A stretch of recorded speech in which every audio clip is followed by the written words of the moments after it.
"We only need you because of the money," Mom said. Then my brother said, laughing, "He's an ATM machine, haha." I laughed too, and said I stopped paying their mortgage next day. "We just want you for the money," my mother said, laughing. My brother leaned back in his chair and grinned. "Yeah, he's an ATM machine, haha." I laughed too. It wasn't real, but they didn't notice. They never did. Well, I guess I'll finish paying the mortgage. And just like that, the conversation moved on. No thank you. No hesitation.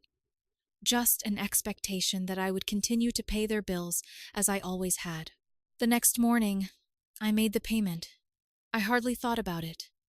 It was routine, like pumping gas or paying for groceries, except it wasn't even routine for me. I had been living with my parents since my divorce, which they said was the most pathetic thing that had ever happened to them. My wife had left me for my boss. My boss. I don't even know how long it had been going on before I found out. It didn't really matter. She moved in with him almost immediately, and I was left with nothing. No house, no savings, just a half-empty apartment that I couldn't even stand to be in anymore. So I came here, back home, and that's when it really started. At first, I thought they were going to help me, give me a place to stay, try to get me back on my feet. But it didn't take long to realize that in their eyes, I wasn't a son. I was a walking wallet. It wasn't just the mortgage. It was everything. Their car payments, their credit card debt. Even my brother, who still lived at home even though he had a decent job, started borrowing money that he never paid back. And I let it happen because I didn't know how to say no. The worst thing was that they knew. One night, when they thought I was asleep, I heard them talking in the kitchen. My mother sighed. "I just don't know how much longer he's going to keep this up." "What would he do?" my father scoffed. "He never says no to us. He's still sending money to that woman," my mother added. "If he's stupid enough to pay for her after she ran off with his boss, he's stupid enough to keep paying for us." They laughed. Like it was funny, like I was funny. My stomach turned, but I just stood there in the hallway, frozen. They weren't grateful. They weren't even indifferent. They expected it. They had no respect for me. And for the first time, I began to wonder what would happen if I finally said no. After that night, I felt like I had been punched in the gut. He never says no to us. He's stupid enough to keep paying. At least we don't have to worry about money. I had spent my whole life trying to be the good son, the reliable brother, the guy who wouldn't let his family struggle. And for what? So they could sit around and laugh at how easy it was to take advantage of me. I barely slept. I kept telling myself that I would say something, that I would finally tell them that I wasn't their personal ATM. But when morning came, I did what I always did. I got up, I went to the kitchen, and I let it happen again. My father was at the table flipping through the paper. My mother was pouring coffee, humming like she didn't care. My brother was on the couch, scrolling through his phone. Man didn't even look up. "Wesley, the water bill is due. You'll take care of it, right?" I hesitated for a second. I considered saying no. I thought about telling them that I don't pay for anything anymore. But then I nodded yes. Because that's what I always did. And just like that, life went on. For the next few weeks, I paid attention. Really paid attention. I started to notice the little things. How my brother, even though he had a full-time job, never seemed to contribute to anything. He always had money for video games, for takeout, for new sneakers. But when it came time to pay the bills, he suddenly had nothing. I noticed that my parents never asked for money, they just talked about what they needed because they knew I'd offer, like the time my mom sighed dramatically and said, "The car payment is due tomorrow. I guess we'll figure something out." And like clockwork, I pulled out my phone and paid it. Or when my dad muttered, "The mortgage is creeping up again. If only we had a little more wiggle room." So I made another payment. They never had to ask because they knew I would take care of it. And then there were the conversations I wasn't supposed to hear. One night, my brother was talking to one of his friends on the phone. "Yeah, Wesley is still here, man. It's pathetic. He's literally financing everything. The house, the bills, even my parents' credit cards. He's like a human piggy bank. He laughed. Yeah, well, at least we don't have to worry about anything. Another time, I found my mother talking to a neighbor on the porch. Oh, Wesley, he still lives here. We're helping him, of course, but you know how he is. Always is too soft. I mean, the man is still sending money to his ex-wife after she ran off with his boss. He's lucky we're looking out for him. It almost made me sick. They weren't just using me, they were mocking me for it, and yet I didn't say anything. I told myself I would, but I didn't. Until Thanksgiving. That was the night I finally snapped. Thanksgiving was always a big deal in my family. My mom would go all out. Turkey, stuffing, mashed potatoes, the works. My dad would drink too much, my brother would crack jokes, and my cousins would show up to eat without contributing anything. I knew how the night was going to go before it even started. I also knew it would be the last one. I didn't say anything, didn't give any hints, but as I sat at the table listening to everyone talk and laugh like nothing was wrong, I felt something different this time. I wasn't part of that family. Not really. I was just their financial safety net, and I was done pretending otherwise. Dinner started out normal enough. My mom was carving the turkey. My dad was talking about some old football game like it happened yesterday, and my brother was scrolling through his phone between bites. Then, as expected, the conversation turned to me. So, Wesley, my dad said, reaching for the gravy, how does it feel to be the only divorced guy at the table? My brother snorted. Yeah, man. You gotta stop paying for that woman. She left you for your boss, bro. She's probably using your money to buy him gifts. He laughed like it was the funniest thing in the world. My mom chimed in without even looking up. Speaking of money, the mortgage is due next week. You've got that covered, right? I put down my fork. Something inside me snapped. For the first time in my life, I allowed myself to be angry. I leaned back in my chair and looked around the table. You guys are unbelievable. The room fell silent. My dad raised an eyebrow. Excuse me? I laughed. A real deep laugh that made my stomach hurt. No, seriously. You sit here stuffing your faces with food that I paid for, in a house that I keep afloat, and the only thing you have to say to me is how pathetic I am. You know what's funny? The fact that you actually think you're better than me. My brother laughed and shook his head. Dude, relax. It's just a joke. I turned to him. Oh yeah? Like that joke you made to your friend about how I'm a human piggy bank, or the one Mom made to the neighbor about how lucky I am to have you guys looking out for me? My mother's face paled. Wesley, that's not— No, let's be honest, Mom. I cut her off. You don't care about me. You care about what I can do for you. And guess what? I finally get it now. My father scoffed and leaned back in his chair. So what? Yeah, we only need you for your money. So what? My brother grinned from across the table. We love you because you have a good ATM and no withdrawal fees. My parents laughed. My brother laughed. And I laughed too, louder than anyone. I laughed so hard my stomach hurt. So hard that my cousins, who had been watching in awkward silence, shifted in their seats, clearly uncomfortable. Then my cousin Aaron, the only one who had never asked me for money, finally spoke up. You guys are screwed. But I stopped him with a hand. No, Aaron. It's fine. This is hilarious. I wiped my eyes, still grinning. You know what else is funny? The fact that I've decided I'm done paying for all of you. The laughter stopped. I leaned forward, my voice easy and casual. Yeah, the mortgage, that's on you now. The bills? Have fun. My bank is officially closed. My brother chuckled nervously. Yeah, okay, but— No, I'm serious. I pushed back my chair and stood up. I'm done. My mother blinked. Wesley, you can't just— I can, and I just did. For the first time they looked nervous, and I loved it, but I wasn't done yet. Silence. For the first time in my life, my family didn't know what to say.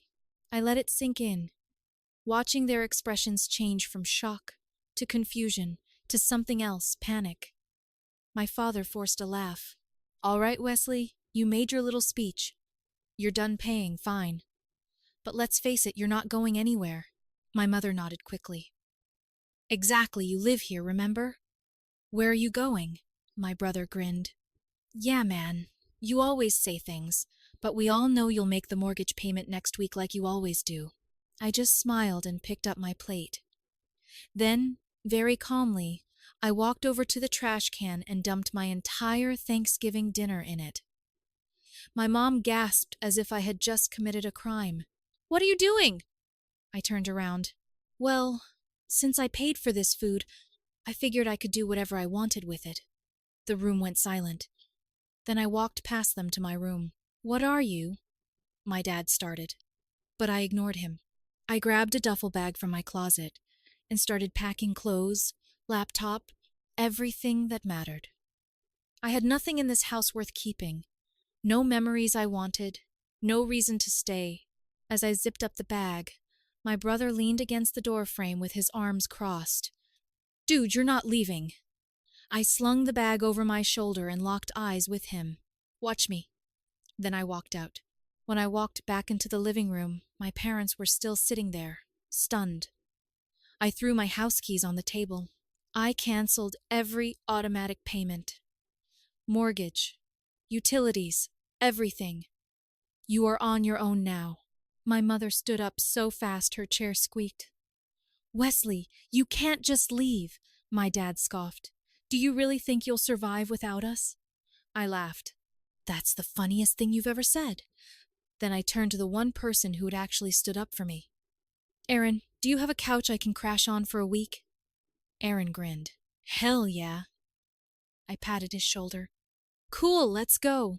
And just like that, I was out the front door. My mom screamed my name. My dad called me an ungrateful piece of trash. My brother, he just stood there, frozen.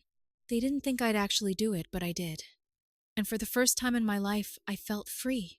What I didn't know was that leaving would set off a chain of events that would completely destroy her life. The first few days away from them felt incredible. I crashed at Aaron's place, a small but clean apartment across town. No one asked me for money. No one made fun of me. For the first time in years, I could just sit in silence without feeling like I owed anyone anything. I started looking for a place to rent, trying to figure out my next move, but then, just as I was starting to feel free, my phone rang. It was my mom. I let it go to voicemail. A few minutes later, another call, then another, then a text. Wesley, please, please, I need to talk to you. It's important. I stared at the screen. Every instinct told me to ignore it, but some part of me, the part they trained me to obey, wouldn't let me. I called her back. The second she answered, she sounded like she was crying. Wesley. Her voice was weak, almost feeble. Oh, honey, I didn't think you'd call back. Something felt wrong. My mother never cried. What do you want? I said, keeping my voice flat. She sniffled. It's your father. He's so stressed about everything right now, and I don't know how much longer my heart can take it, Wesley. I'm so scared. I blinked. Your heart? She sighed heavily, as if she could barely get the words out. Yes, stress, the worry. It's too much for me. I'm not as young as I used to be. I'm afraid my old heart won't last. I rubbed my temple. Mom, you're 53. Silence. Then she sniffled again. That's still old. I almost laughed. She was trying so hard to manipulate me, but it was just bad. You were literally bragging about how much energy you have last week, I said. You told that Linda you were feeling better than ever. More silence. Then, in a completely different tone, calm, normal, she said, Wesley, honey, we need you. We made some mistakes, okay, but we're still a family. Families help each other. Ah, there it was. The shift from victim to guilt tripper in less than 10 seconds. I should have hung up. I knew I should have, but something inside me, the old me, hesitated. Maybe they had learned their lesson. Maybe leaving really had changed things. So against my better judgment, I said, I'll think about it. And that was the biggest mistake I could have made. The second I said, "I'll think about it," my mother pounced. "Oh, Wesley, this means so much to me. I knew you wouldn't turn your back on your family." Her voice was suddenly stronger, less fragile. "Can we meet for lunch, just to talk?" I hesitated. I should have said no.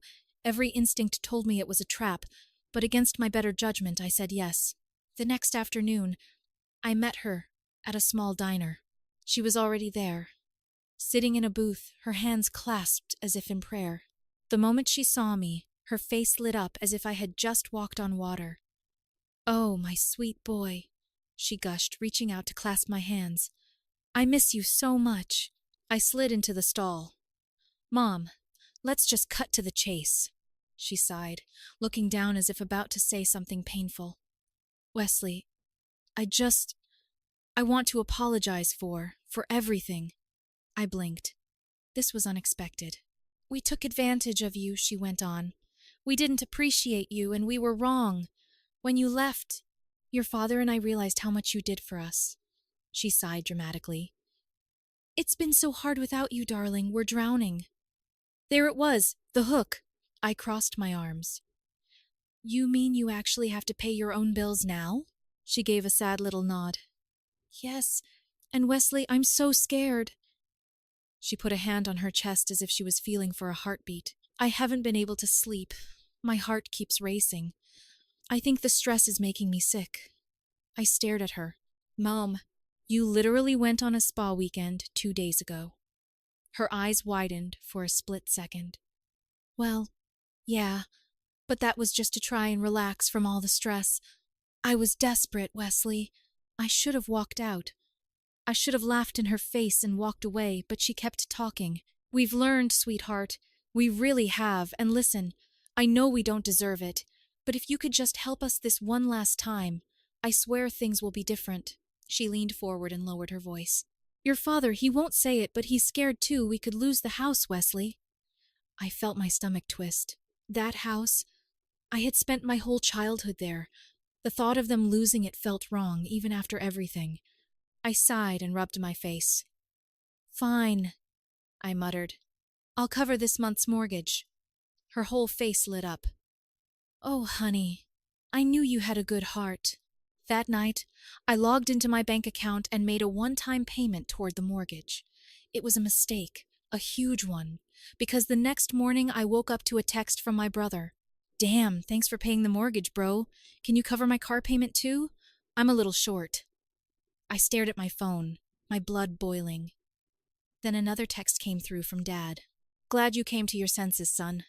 Let's talk about next month's bills soon." I realized then that nothing had changed. They had just played me again. And I was done. For real this time. Aaron found out about it 2 days later. I didn't tell him. I wasn't going to. But he saw the bank transaction when I left my laptop open. He stared at the screen for a long moment, then turned to me. "You paid them." I opened my mouth to explain, to say it was just one payment, that it wouldn't happen again. Crack. His palm connected with the side of my face so quickly I barely processed it. My head snapped sideways, stinging my cheek. I blinked at him, stunned. "Did you just—" Aaron pointed his finger in my face. "You absolute idiot." I had never seen him so angry. "After everything they did to you, after they laughed at you, you just gave them exactly what they wanted?" I swallowed hard, still in shock. Aaron ran a hand through his hair and paced the room. "Wesley, listen to me. I don't care what excuses they gave you. I don't care if your mother clung to her old heart, or if your father pretended to be afraid. They are users, and you just let them win."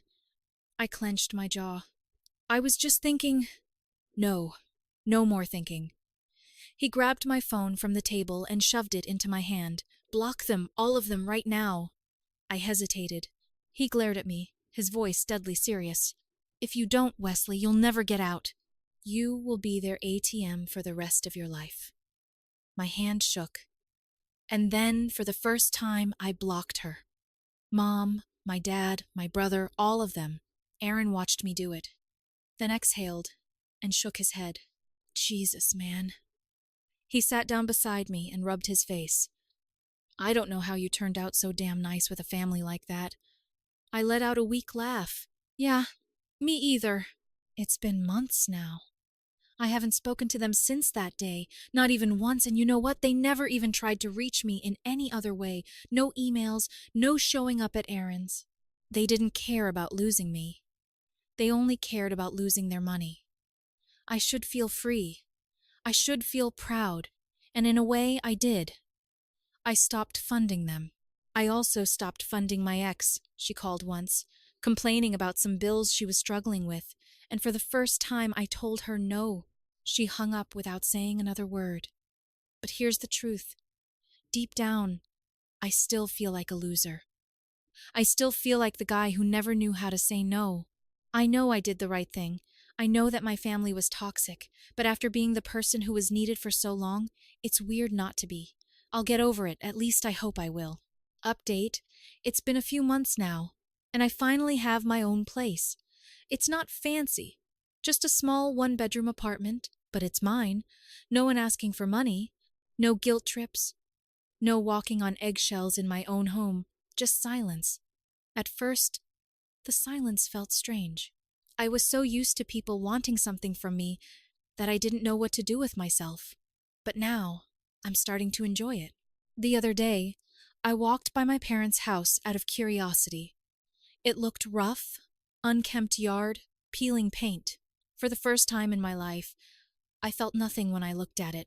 No guilt, no urge to fix things. They made their choices, and I made mine, and for once, I think I made the right one.